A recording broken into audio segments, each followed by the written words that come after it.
శక్తి తలుసుకుంటే ఏమైనా చేయగలదు. పురుషులకి ధీటుగా మహిళ కూడా అన్ని రంగాలలో పార్టిసిపేట్ చేయాలనే ఉద్దేశంతో ఆ యొక్క ఫ్యామిలీ భార్యాభర్తలు ఇద్దరు కూడా బయటకు వచ్చి ఎస్పెషల్లీ మహిళల మీద ఎంతో ఫోకస్ చేసి విద్యారంగంలో వాళ్ళు మెరుగైనటువంటి అవకాశాలు మన స్త్రీలకు కల్పించి మనని సమాజంలోకి తెచ్చినటువంటి వ్యక్తులు వాళ్ళే. కాబట్టి ఆ రోజుల్లో పాఠశాలకు వెళ్ళేటప్పుడు కూడా ఇంతకు ముందు మన మిత్రులు మన సిస్టర్ గారు చెప్పారు, నిజంగా కూడా 2 డ్రెస్సులు బ్యాగ్లో పెట్టుకొని వెళ్ళేది స్కూల్ కు వెళ్ళేటప్పుడు. నిజంగా కూడా అదే డ్రెస్ లో ఆమె వెళ్తా ఉంటే దారిలో కూడా పేడ నీళ్లు రకరకాలుగా ఆమెను హింసించేవాళ్ళు. ఎందుకంటే ఈ టీచర్ వెళ్ళి ఇంకొక మహిళలకు విద్య చెప్తే వాళ్ళు కూడా రేపు విద్యావంతులయ్యి రేపు దేశానికి ఏం చేస్తారు అనే, స్త్రీ అంటే మహిళా శక్తి కదా. సో అందుకనే ఆమె ఎన్నో కష్టాలు పడైనా కూడా మన మహిళలకి చాలా విధాలుగా కోఆపరేట్ చేసింది. అదే విధంగా పాఠశాలకు వెళ్ళి డ్రెస్ మార్చుకొని వచ్చేటప్పుడు మరో డ్రెస్ తో బయటికి, మళ్ళీ అదే డ్రెస్ తో బయటకు వచ్చేది. అంటే స్త్రీలని బయటికి తీసుకొచ్చి అన్ని రంగాలలో విద్యావంతులను చేయాలి, శక్తివంతులను చేయాలనే ఉద్దేశంతో వాళ్ళు ఇంతగా మనకు సపోర్ట్ చేసినటువంటి వ్యక్తులు. ఆ రోజుల్లో చనిపోయినటువంటి భర్త చనిపోతే భార్యను కూడా అదే చుట్టు పైన పెట్టి కాల్చేటటువంటి సిద్ధాంతం ఉండేది. కానీ ఈ రోజుల్లో ఎవరు చేస్తున్నారండి? ఇవన్నీ తీసుకొచ్చింది ఎవరండి? వాళ్ళే, ఆ మహనీయులే. అదేవిధంగా వితంతు వివాహాలు కూడా వాళ్ళ టైంలోనే స్టార్ట్ అయ్యాయి. సో ఈ విధంగా రకరకాలుగా మనకు ఇవాళ విద్యావంతులము అయ్యాము. ఇవాళ అన్ని రంగాలలో మనము వంటింటి నుంచి బయటకు వచ్చి ఇవాళ మగవాళ్ళకు ధీటుగా మనం పని చేస్తున్నామంటే బికాస్ ఆఫ్ వాళ్ళ విక్షణ అని నేను గర్వంగా చెప్తూ, ఈ పెద్దలకి మహిళా మనులకు అందరికీ ధన్యవాదాలు. ఈరోజు శుభం అంటే సావిత్రిబాయి పూలే అవార్డు నాకు ఇచ్చారు. ఈరోజు జ్యోతిరావు పూలే బర్త్డే సందర్భంగా మీకు నేను సర్టిఫికెట్ ఇస్తుందంటే అది ఎంత పుణ్యం చేసుకున్నానో నాకే అర్థం కాదు. అసలు బోడుప్పలు ఎక్కడో ఆ మహానుభావులు ఎక్కడో చేసిన స్వేచ్ఛ ఈరోజు మన బోడుప్పల్లో జరుపుతున్నదంటే మా సారు వాళ్ళని. ఇప్పుడు సార్ అన్నట్టు, లింకన్ సార్ అన్నట్టు, ఇప్పుడు మనం ముందుకు వచ్చి ఈ మైక్ పట్టుకొని ఈ స్టేజ్ వేసి నేను టైలరింగ్ పెట్టి ఇంతమంది నాకు ఉన్నారంటే ఇంతకు ముందు ఒక 2000 మనుషుల దాకా నేను నేర్పించాను వాళ్ళకు. మా బాబు పేరు మీద కాకుండా అంతకు ముందు కూడా వేరే చైతన్య మహిళా మండలి తరఫున నేను పెట్టాను. అదేవిధంగా మా బాబు చనిపోయి 13 సంవత్సరాలు అయింది. తన జ్ఞాపకార్థంగా ఈరోజు సందీప్ తరఫున నేను సర్టిఫికెట్లు ఇవ్వగలను. అందుకని ఒకసారి వచ్చి టీచర్ కోసం కానీ, ఇప్పుడు ఇందాక ముందు చెప్పి లక్ష్మి గారు, ఇంకా చాలామంది వీరవేడ్ నగర్, వివేకానంద కాలనీ వాళ్ళు ఇంకా చాలామంది ఉన్నారు. ఇది చిన్న సర్టిఫికెట్. ఇదే ఇంకా పెద్ద మనం చేయాలి మన బోడుపల్లో. ఎక్కడ కూడా ఇది చేయలేకపోయానే కానీ నేను చేస్తున్నంటే మీ లాంటి సహకారంతో నేను ఎత్తున నేను చేస్తున్నాను. సావిత్రిబాయి పూలే కోసం ఇందాక చెప్పారు కదా అక్కయ్య వాళ్ళంతా, ఆవిడ సహకారంతో మనము ఈరోజు ఈ స్టేజీ, ఈ మైకు, ఈ స్టడీ అన్నీ మనం ముందడుగున వేసాము. మహిళలు ముందుకు రావాలంటే ఇంకా కృషి అవసరము.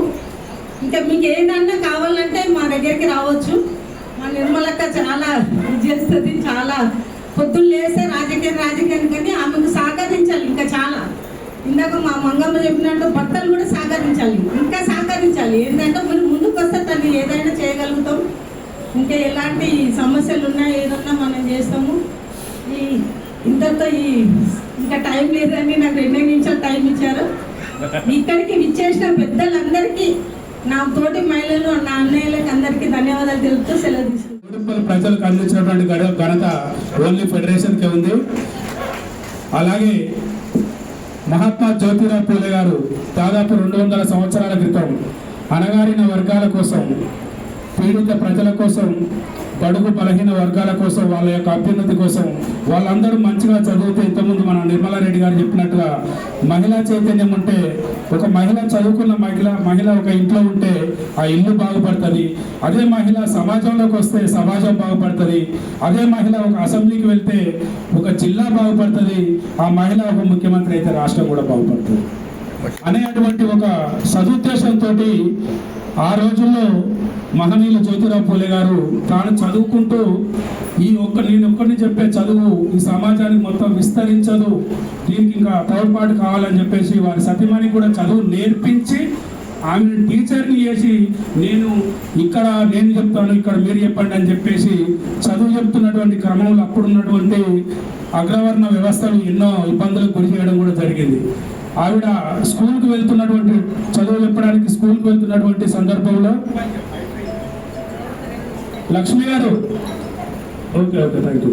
ఆవిడ మరీ ముఖ్యంగా మహిళల అభ్యున్నతి కోసం వాళ్ళకు చదువు చెప్పడానికి స్కూల్కి వెళ్తున్నటువంటి తరుణంలో ఆనాడు ఉన్నటువంటి అగ్రవర్ణాలు ఆవిడ పైన దారి పంట నడుస్తుంటే పేడ నీళ్ళు కానీ బురద నీళ్ళు కానీ తుమ్ము చల్లడం చేస్తుండే. ఆవిడ తిరిగి వాళ్ళ ఇంటికి వచ్చి భర్తకు చెప్పుకున్నది, ఏమంటే నేను ఈ చదువు చెప్తే సమాజం నా పైన తుమ్ము వస్తుంది, నేను వెళ్ళలేను, ఆ చదువు చెప్పలేనని. అప్పుడు ఆవిడకు ఓకే నువ్వు ఇట్లా కూర్చోని చెప్పకుండా మనం సమాజాన్ని బాగుపరచాలి, నువ్వు ఓపిక తెచ్చుకొని సమాజం కోసం చదువు చెప్పాలంటే నువ్వు ఒక చీరను బ్యాగ్లో పెట్టుకొని వెళ్ళు. వాళ్ళు నీ చీర మీద తుమ్ము వస్తారు, మట్టి వస్తారు, పేడ నీళ్ళు వస్తారు.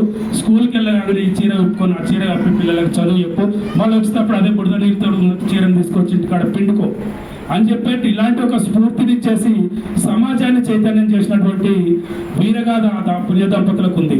అలాంటి పుణ్య దంపతులను తీసుకొని ఈరోజు బోడుపల్ల మేము కూడా అలాంటి చాలా మంది మహనీయులను తీసుకొని ఈరోజు బోడుపల్ల మా గౌరవ చైర్మన్ డాక్టర్ రాపల్ రాములు గారి ఆధ్వర్యంలో ఎన్నో కార్యక్రమాలు చేస్తున్నాము.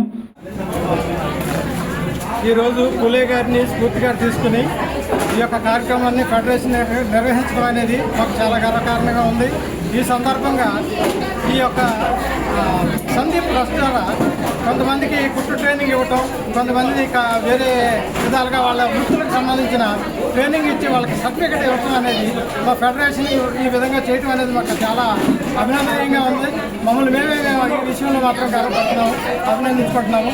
అది కూడా ఈ పూలే గారి జయంతి సందర్భంగా మాకు ఇటువంటి కార్యక్రమాన్ని అందించిన రాపూడి రాములు గారు వాళ్ళ భార్య వాళ్ళ సహకారం పెట్టి మా కుటుంబ సహకారం పెట్టి కూడా మేము ఈ ఫెడరేషన్లో ఉన్నందుకు ఈ యొక్క కార్యక్రమం ఇదే కాకుండా రేపు వచ్చే గవర్నమెంట్లో కూడా కొన్ని లోన్స్ అది సబ్సిడీ లోన్స్ ఇస్తున్నారు, వాటికి కూడా అందరూ అప్లై చేసుకోవాలని అది చేయాలని. అది కాకుండా మరి ముఖ్యంగా ఈ సావిత్రిబాయి పూలే గారి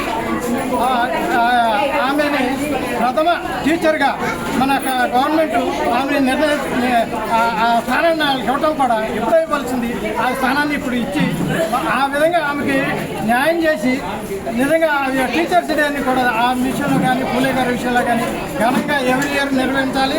అది కాకుండా రాబోయే సంవత్సరం 200 సంవత్సరం పుట్టినరోజు సందర్భంగా ఇంకా గవర్నమెంటే ఇదంతా ఘనంగా చేసి నిర్వహించాలని, మరి ముఖ్యంగా కోడిపల్లిలో మనం అంతా కూడా దీన్ని ఘనంగా చేసుకోవాలని ఉద్దేశంతో ఇది చెప్తూ ముగిస్తున్నాను. Thank you. అక్షరాన్ని దానం చేసినటువంటి మహనీయుడు గులాంగిరి అనే పుస్తకాన్ని రచించి సమాజానికి అందించినటువంటి మహనీయుడు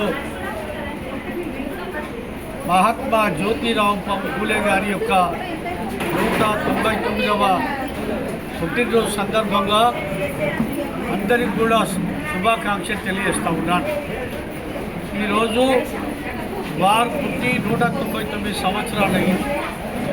అయినప్పటికీ కూడా పల్లె నుంచి మొదలుకొని ఢిల్లీ వరకు కూడా ఆయన జయంతి ఉత్సవాలు ఇంతగా ఘనంగా జరుపుకోవడానికి ప్రధానమైన కారణం తాను జీవించి ఉన్న 63 సంవత్సరాల కాలంలోనే అనేకమైనటువంటి అప్పుడున్న సమాజాన్ని ఎదిరించి అనేక మనుషులందరూ సమానంగా ఉండాల్సిందే, ఆడ మొగ అనే తేడా లేకుండా కుల మతాలు లేకుండా మనుషులుగా జీవించే సమాజం, అందరూ చదువుకున్నప్పుడే ఈ దేశం బాగుంటుంది, ఈ సమాజం బాగుపడుతుంది, అసమానతలు తొలగిపోతాయి అని చెప్పి చదువు కోసం తప్పించినటువంటి మహనీయుడు మహాత్మా జ్యోతిరావు పూలే.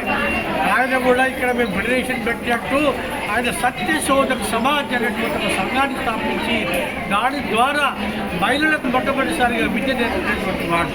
ఆ తర్వాత సమాజంలో ఉన్నటువంటి ఏవైతే రుగ్మతలు ఉన్నాయో సతీ సహగమనం కానీ వితంతు పునర్వివాహాలు కానీ ఇవన్నీ కూడా వాళ్ళు మరి చేయటం మొదలుపెట్టింది. ఆనాడు సమాజానికి కొంచెం సవాలుగా మారింది. ఆయన వితంతువులు కూడా వివాహం చేసుకొని పురుషుల్లాగానే మహిళలు కూడా మరి పునర్వివాహం చేసుకునే హక్కు ఎందుకు లేదని చెప్పుకోవాలనుకుంటున్నాను. ఒక కులానికే కొన్ని వృత్తులే ఉండకూడదని చెప్పి భావించినటువంటి వాడు. అర్హత గలవాడు ఏ వృత్తి అయినా చేయొచ్చని, బ్రాహ్మణులే పెళ్ళిళ్ళు ఎందుకు చేయాలి, మనం కూడా ఎందుకు చేయొచ్చు అని చెప్పి మరి పోరాడినటువంటి మహనీయుడు.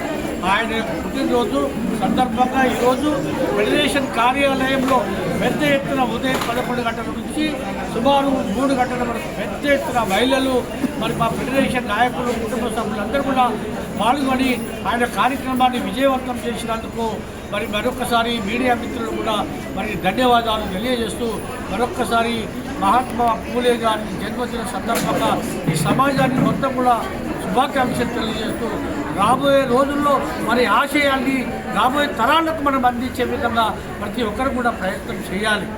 మహిళలు కూడా ముందుకు తీసుకురావాలి. భార్యాభర్తలు ఇద్దరు కలిసినప్పుడు ఈ సమాజం బాగుపడుతుంది, కుటుంబం బాగుపడుతుంది, కుటుంబం బాగుపడితే ఊరు బాగుపడుతుంది, ఊరు బాగుపడితే సమాజం బాగుపడుతుంది అని చెప్పి ఆయన ఆశయాలు తీసుకుని ముందుకు పోయినప్పుడే ఆయన ఆత్మకు శాంతి చేకూరుతుందని చెప్పి ఈ సందర్భంగా తెలియజేస్తూ